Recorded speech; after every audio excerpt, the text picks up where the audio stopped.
Hey guys, today we're going to be talking about how to do data orchestration with Airflow using Astro, which is the framework, into BigQuery.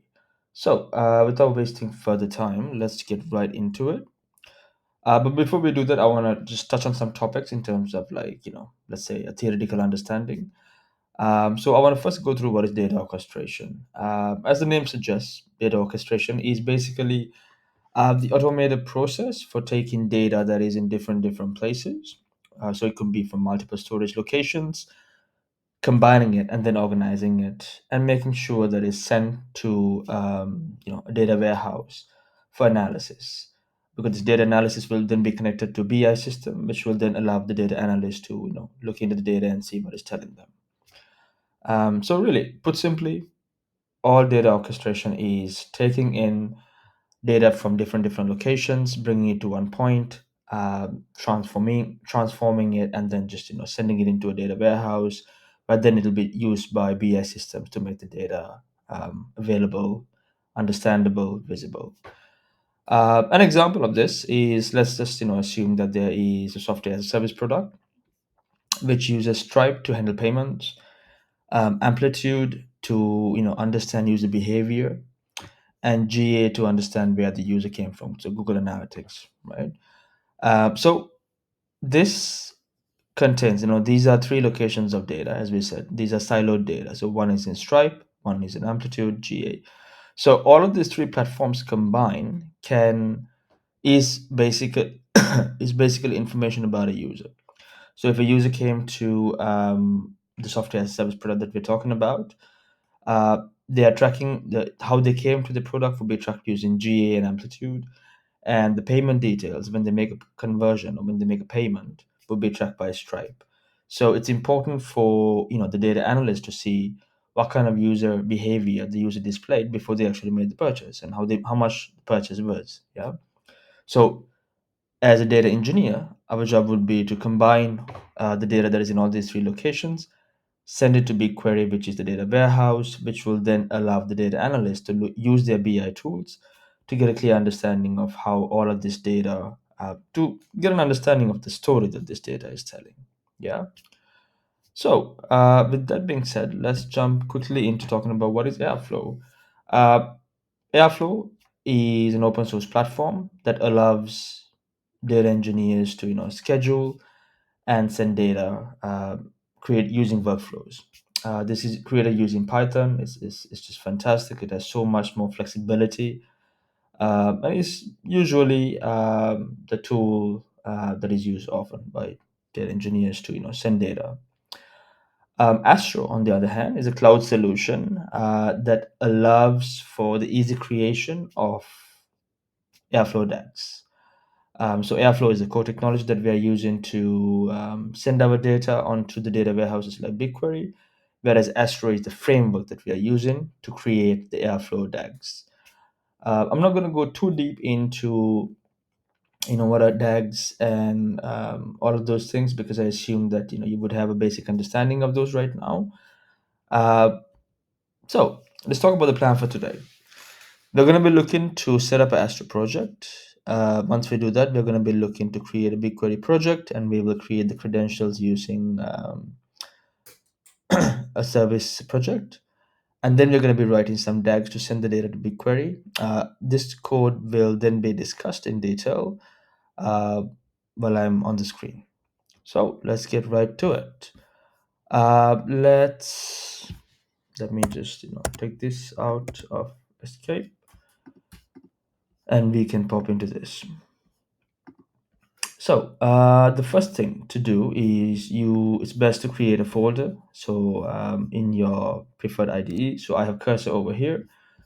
Let's just pop into seeing how we can get started with Airflow using Astro. So the first thing that you gotta do is you gotta have the Astro CLI installed, as well as Docker. How to install the Astro CLI is quite simple. They have very good documentation. So if you're using Mac, you can use Homebrew as well as Docker. So just run this. If you want to verify that the version that you install Astro, you can do that by using this command over here. And if you have an outdated version of Astro, you can also upgrade it using the command over here. And once you do that, all you got to do is pop back over here and run Astro dev init to create an Astro project. So I'm just going to do exactly that. Yep, I want to initialize a project. And there we go. That was very fast.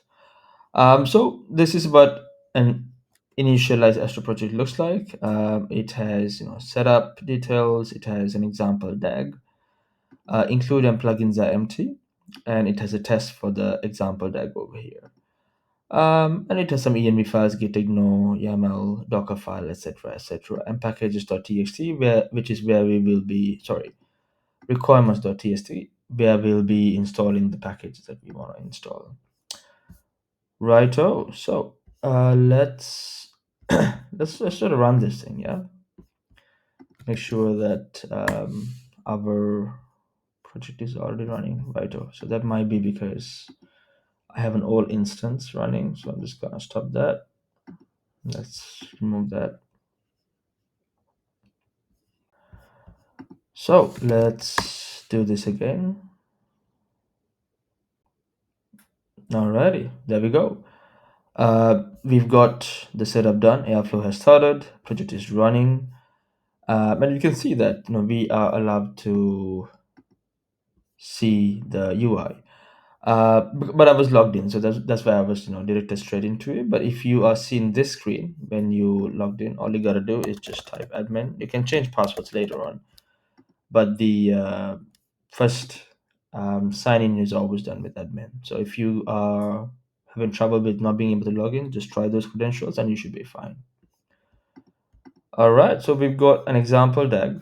It's running now. Let's see what happens.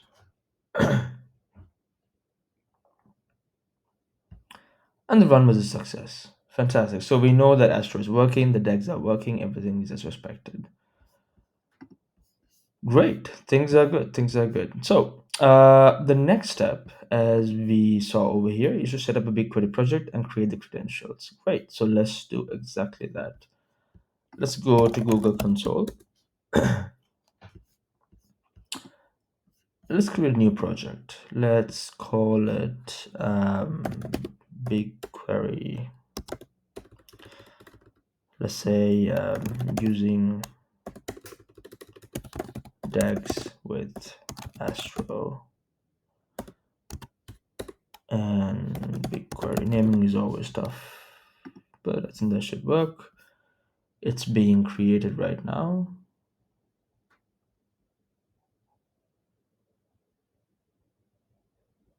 Righto. So let's pop in there. Let's enable the BigQuery API because this is what we want to use. There we go. Right. So here we are in SQL. And you can see that we got the project name over here, DAX with Astro-BigQuery, fantastic. And we got some things that we can do with it. So we can, query on some recent data sets, etc. But we're not going to do any of that for now. The thing that we want to do is we want to go and create our credentials so that we can talk to BigQuery, this particular project, using Astro. So let's do exactly that. But before we do that, I think it's important to mention that. No, let's first create the credentials because it'll be easier. Let's see. There you go. Service account. Right. Oh, let's create one. Another name, Doug's with Astro and BigQuery, let's say. Excuse me. Okay. So now we got to kind of decide what kind of access we want to grant. And this is always something that slips my mind, but we can find it easily if we go to this documentation that I saw recently, DPT Cloud and BigQuery. There you go. Yeah, so these are the permission levels that we need. Just gonna copy paste those over there, and I will make sure that I link this page in the video as well, so that you guys can use the same. Let's click continue. Grant users. No, I don't think that'll be required. So we should be done by now. Right. Oh, so we've got the service account. Now we got to do is create some keys that we can use to access it. But remember, since we're working locally, I'm just going to be creating the key as JSON. But if you are running this on production, make sure that you don't download it, but use the bug load identity federation, because it's just safer. Nothing escapes. Nothing's downloaded to your computer. Right. Oh, so here we go. We've got the credentials. Fantastic. So it's called service account. It's got the project ID. Yeah, client ID, token URI, everything. Fantastic. So we have the credentials that we need so far. Let's just go to BigQuery now.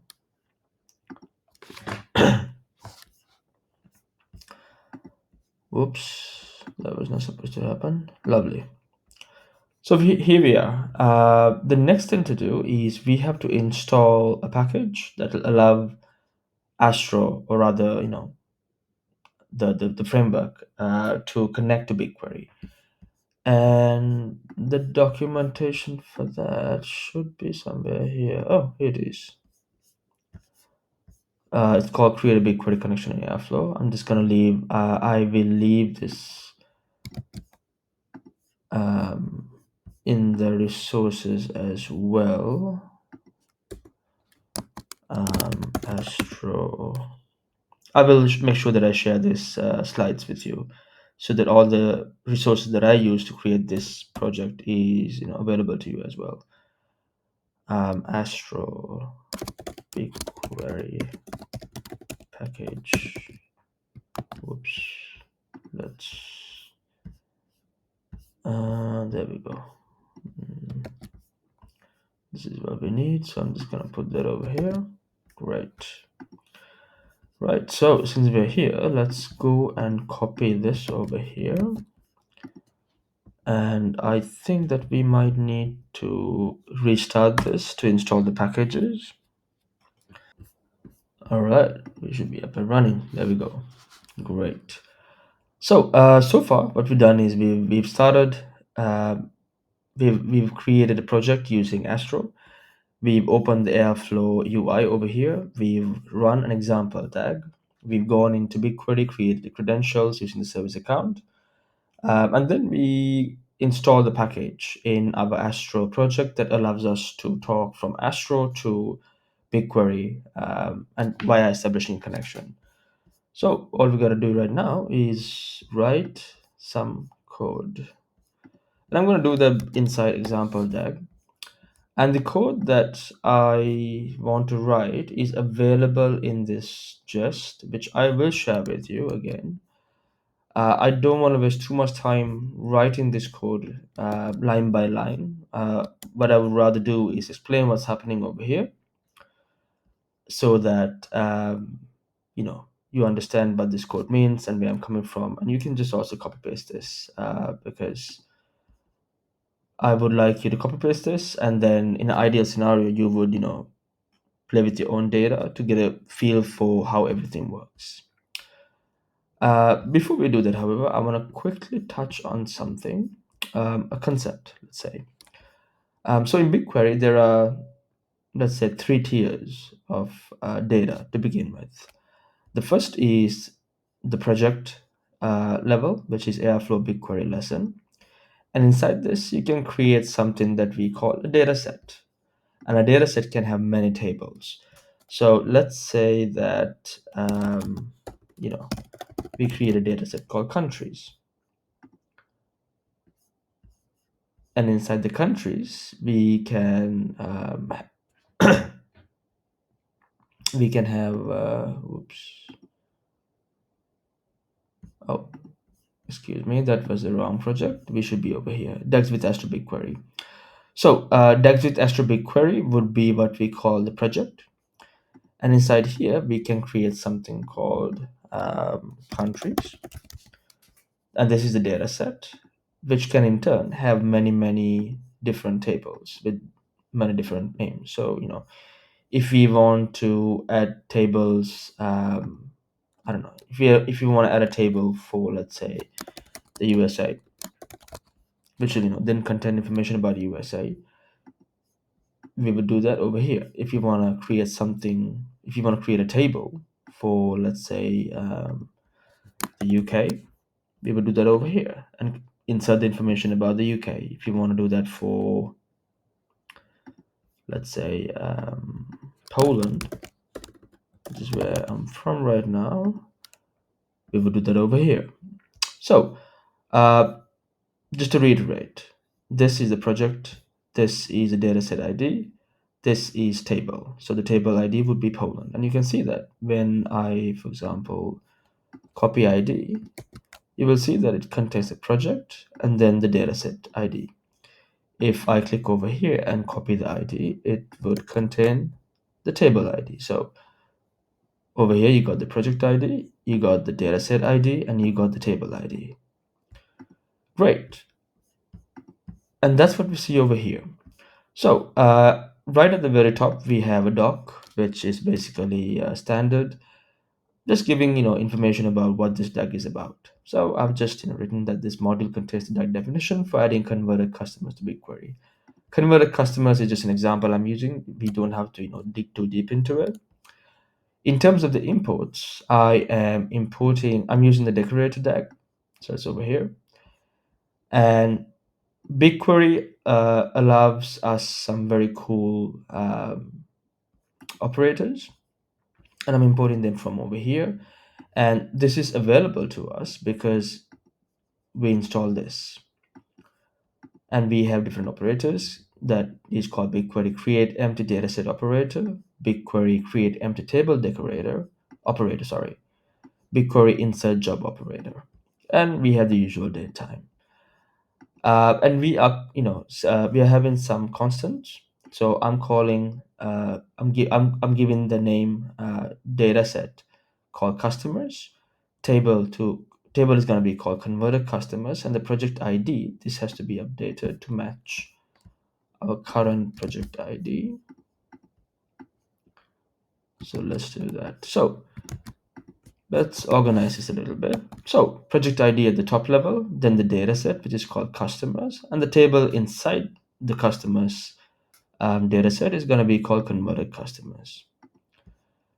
And then we have the DAG over here. I'm gonna give it another comment called converted customers run, just to give an idea to the user who might be reading this in the future about what this DAG is doing. We have the start date as 2024 1/1. So whenever I run it now, it should run because we are almost at the end of 2024. A little description about what this DAG is supposed to be doing. Schedule interval, I'm setting this to none right now because I want to run this manually. Catch up is also set to false. All right, and then we have the function, the Python function that's going to be, which does most of the heavy lifting inside this DAG. We got a description. And the first task is called create dataset. And this is basically a task that handles creating an empty dataset. So what it's going to do is whenever I run this DAG, the first thing that it should do based on this task is it's going to, talk to BigQuery, and then it's going to create a dataset with the name that I gave it called customers. And inside it, it's also going to create a project ID, a project with the project ID it uses the project ID and creates a data set called customers. So pretty soon when we run this DAG, we should be able to see a data set called customers just next to countries. And the second task is called create table. And this is done via the BigQuery create empty table operator given to us by BigQuery. And the task ID is set to create table so that it's kept neat and tidy. Dataset ID, we're passing it again, customers. Table ID, because at this point in time we are now creating a table We are calling it converted customers, and we are also passing in the project ID so that BigQuery knows where exactly this table should be created. And then we are passing something quite important, which is called schema fields, because we have to set a schema for our table. And I'm explicitly setting this. It's set to name, and this will be the name of the scheme, the name of the column in this scenario. In this table would be ID, and type would be integer, mode would be required, name would be name, and the type of this data type would be string. It can be nullable. The third column would be called purchase amount, which is a float, and it can be nullable as well. And the moment that you do that, you should be able to see a table created which has a schema but doesn't yet contain data. And the data is now going to be passed using this load data task, which uses the BigQuery insert job operator. It takes task ID because keeping things neat and tidy again, and configuration. And the configuration is, I'm just doing some string interpolation over here. Uh, and the configuration is going to really look like a basic SQL data loading. And all we are doing is we are using SQL and passing it over here. And we are saying insert into this table, insert into the converter customers table inside the customers data set, inside this project ID, these values. 1, which is the ID, John Doe, which is the name, and 100, which is the purchase amount. And the second one, Jane Doe again, 200. Third one, John Doe, 100. For Jane Doe, 200. And we're passing the usual legacy SQL as false. And at the end of this tag, we are setting the order of task over here. So we want to first create the data set, which is done over here. Secondly, we want to create the table, which is done over here. Thirdly, we want to load the data, which is done over here. And this order is quite important because we don't want to load the data before creating the data set, because then it would not be able to find this project or the data set to which it should load the data. So this is the Python function that does all the heavy lifting in our DAG. So we've defined it over here, and what happens over here is that we run it. So let's see whether it runs. Should be interesting. Always usually fails in the first time. Right. There's one more little thing that we have to do. We have to pass some credentials, because if you remember, we downloaded this service account.json file, but we really didn't do anything with it. So we gotta first we have to let Airflow know that you have the permissions that you need to connect. And we do that by going to connections. And yeah, so connection ID will be set to Google Cloud default. And what we have to do over here is we have to come to keyfile.json and just copy paste the whole thing and save it. And when we do that, we can pop over to our, where is my DAG? There you are. We can go over here, run that. Oops, something has failed, not too sure what that is. Let's click on this and you can see that before we run the DAG, you can see that the graph displays our task. So create dataset, create table, insert query. So let's run this thing and see what happens.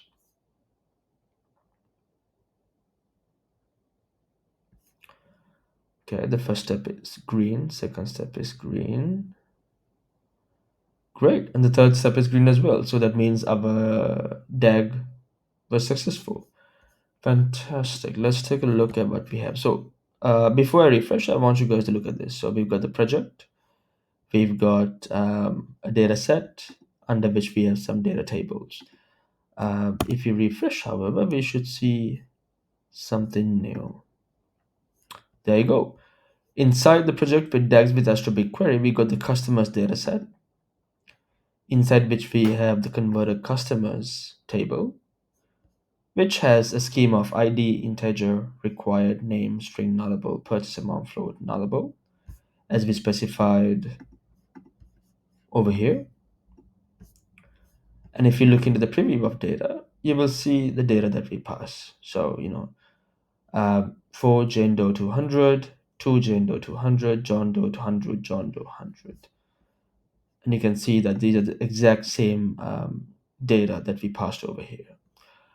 So that is how we basically use Airflow DAGs to connect to BigQuery in order to upload data to BigQuery. These operators that we use are quite simple ones. There are a whole lot more, and you can find them inside. Let me look for it. I think it was called. Yeah, there's a whole page dedicated to it called Google Cloud BigQuery Operators. I will share the link with with you as well, so you can see that the operators that we used are available over here,